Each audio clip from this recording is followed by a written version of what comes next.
અત્યાર સુધી આપણા બધાના ઘરમાં લાલ કલરનો સિલિન્ડર એટલે કે ગેસનો જે બાટલો હોય છે એ વાપરવામાં આવે છે. આ ગેસનો જે બાટલો હોય છે ને એમાં બે કમીઓ છે.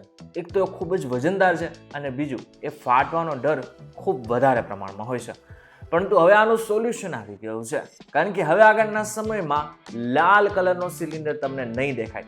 આગળના સમયમાં આને બદલાવવામાં આવી રહ્યો છે. આનું જે રંગ, રૂપ, કદ બધી જ વસ્તુ બદલાવવામાં આવી રહી છે.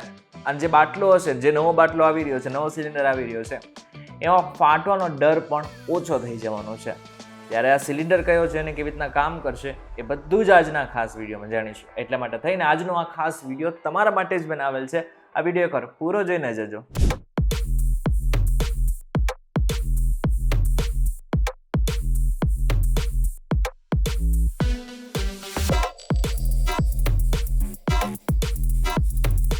નમસ્કાર, વેલકમ બેક ફોક્સ વી2 ડિજિટલ પર તમે જોઈ રહ્યા છો ડેલી ડોઝ. હું છું આપનો દોસ્ત કરે ચડોતા. ભારત ગેસે એક નવો સિલિન્ડર બહાર પાડ્યો છે જેનું નામ આપવામાં આવ્યું છે કમ્પોઝિટ સિલિન્ડર. અત્યાર સુધી આપણા ઘરમાં જે લોખંડનો સિલિન્ડર હોય છે એને જ્યારે બહારથી ગરમી લાગવા લાગે છે ત્યારે અંદરનો ગેસ ઉકળવા લાગે છે અને પ્રેશર વધારે થતાં તે ધડાકા સાથે ફાટે છે. પરંતુ નવો સિલિન્ડર HDP એટલે કે હાઈ ડેન્સિટી પોલિથેલિન અને ફાઇબર ગ્લાસથી બનેલો છે. આ જે HDP છે ને બેઝિકલી શું છે, સામાન્ય પ્લાસ્ટિક તમે જુઓ છો ને એના કરતાં ઘણું વધારે મજબૂત હોય છે. એ આની અંદર વાપરવામાં આવેલું છે. હવા કેવી રીતના સારો છે એની વાત કરી દે. સૌથી પહેલા અને સૌથી મહત્વનું, જ્યારે લોખંડનો ગેસનો બાટલો હોય છે, સિલિન્ડર હોય છે, એ ફાટે છે ત્યારે ધડાકાભેર ફાટે છે અને આની સાથે આસપાસના જે લોકો હોય છે એને પણ નુકસાન થતું હોય છે, જાનમાલનું નુકસાન થતું હોય છે. પરંતુ આ જે નવો ગેસનું સિલિન્ડર છે એ ખાસ કરીને એટલા માટે પ્રખ્યાત છે કારણ કે એની અંદર પ્લાસ્ટિકનો ઉપયોગ કરવામાં આવ્યો છે. હવે જ્યારે આગ લાગશે ત્યારે શું થશે, પ્લાસ્ટિક ધીરે ધીરે ઓગળવા લાગશે અને જ્યારે પ્લાસ્ટિક ધીરે ધીરે ઓગળવા લાગશે ને ત્યારે નાના નાના છિદ્રો દ્વારા જે અંદરનો ગેસ છે ને એ બહાર આવવા લાગશે. એટલે આગ તો લાગશે, એવું નથી કે આગ નહીં લાગે. બાટલો એકદમથી જે ફાટતો હતો એ નહીં ફાટે અને જે જાનમાલનું જે નુકસાન છે એ પણ ઓછું થઈ જશે. સામાન્ય સિલિન્ડર 80 કિલો પ્રેશર સામે આ નવો સિલિન્ડર 120 કિલો સુધીનું દબાણ સહન કરી શકશે. અત્યારે તમે જે લાલ કલરનું સિલિન્ડર જોઈ રહ્યા છો એ લગભગ 33 કિલોની આસપાસ છે.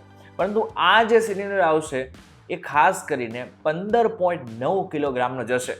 એટલે હવે સરળતાથી એને ઉપાડી પણ શકાશે. અત્યાર સુધી લોખંડના બાટલા એટલે કે સિલિન્ડરને કારણે લાદી એટલે કે ટાઇલ્સ ઉપર જે કાટના ડાઘ પડતા હતા, પરંતુ નવો જે ગેસ આવી ગયો છે, ખાસ કરીને ભારત ગેસ લાઇટ જેને કહેવામાં આવી રહ્યું છે, એની અંદર પ્લાસ્ટિક ફાઇબર બોડી હોવાથી કાટ લાગવાની કોઈ સમસ્યા નહીં હોય. આનાથી પણ એક મોટી વાત જે સમજવા જેવી છે કે આ જે નવો ગેસ સિલિન્ડર આવશે ને એ ટ્રાન્સલ્યુસન્ટ હશે, એટલે કે પારદર્શી હશે. એટલે કે એની અંદર કેટલો ગેસ ભરેલો છે એ પણ દેખાશે અને કેટલો ખતમ થઈ રહ્યો છે એ પણ દેખાશે. એટલે ઘરની જે ગૃહિણીઓ છે એમના માટે સૌથી મોટો ફાયદો થશે. કારણ કે જે લોખંડનો બાટલો હોય છે, સિલિન્ડર હોય છે, એમાં ખબર જ નથી પડતી હોતી કે કેટલો ટાઈમ ચાલશે. અંદાજા પ્રમાણે આપણે ચાલુ પડતું હોય છે. પરંતુ આ જે નવો સિલિન્ડર છે એને જ કારણે કેટલો ટાઈમ બાદ ગેસ ખતમ થઈ રહ્યો છે એ પણ ખબર પડી જશે. કેન્દ્રીય મંત્રી હરદીપસિંહ પુરી દ્વારા ગોવામાં તેનું લોન્ચિંગ કરવામાં આવ્યું છે. ટૂંક સમયમાં મેટ્રો શહેરોમાં તેનું વિતરણ પણ શરૂ થઈ જશે. એટલે કે આગળના સમયમાં જેટલા પણ મેટ્રો શહેરો છે ત્યાંની શરૂઆત થઈ જશે. પણ ખાસ કરીને સમજ જેવું એ છે કે આના માટે કેટલા પૈસા આપવા પડશે. તમારો જે જૂનો સિલિન્ડર છે એને તમે સ્વેપ કરશો તો માત્ર એક્સ્ટ્રા તમારે 300 રૂપિયા આપવાની જરૂર પડશે. નવા કનેક્શન માટે ડિપોઝિટ રૂપિયા 2500 થી 3350 ની વચ્ચે હોઈ શકે છે. એટલે કે ઇનશોર્ટ જો વાત કરવામાં આવે તો આ જો નવો સિલિન્ડર છે આગળના સમયમાં આપણા ભારતીય જે રસોડા છે એના માટે ઘણું આશીર્વાદરૂપ સાબિત થઈ શકે છે. પરંતુ આગળના સમયમાં ગામડા સુધી આ કેવી રીતના પહોંચે છે અને ખરેખર શું ભાવ નક્કી કરવામાં આવે છે એના ઉપર બધી જ વસ્તુ છે. પરંતુ આનાથી ફાયદો તો છે જ. એક તો સિલિન્ડર છે એ હલકો થઈ જશે, હળવો થઈ જશે. આની સાથે ખબર પડશે કે કેવી રીતના અને કેટલો ગેસ વપરાઈ રહ્યો છે, ક્યારે પૂરો થશે એ પણ ખબર પડશે. અને આની સાથે આની જે સુરક્ષા છે એ પણ વધી જશે.